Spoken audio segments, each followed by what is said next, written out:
geyimləri izləyicilərimiz. Mağazamıza yeni mallar gəlmişdir. İstərsiniz ki, onları sizə göstərək.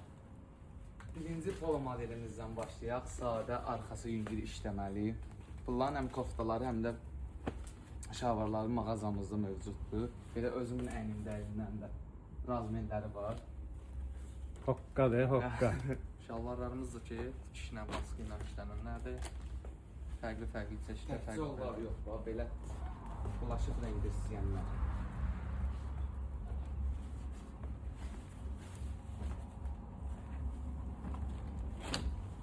Çoxdur, mallar çoxdur.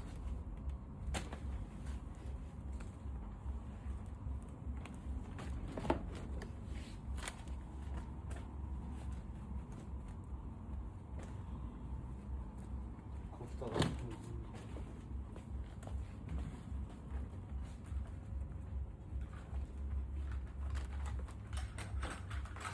Koftalar var, kanka buradan koftalar göstər.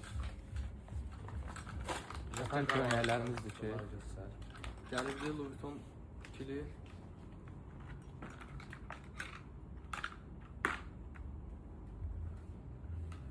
Bakın yazılı.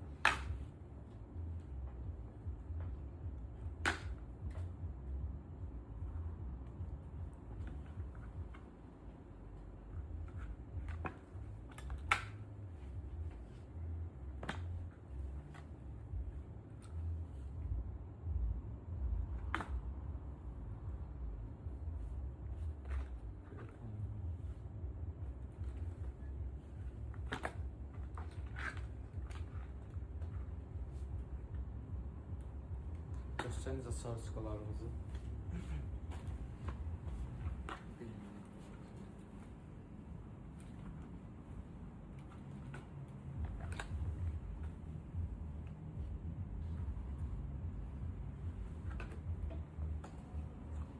Mağazamıza yaxınlaşıb əldə edə bilərsiniz. Ölçülərimiz var.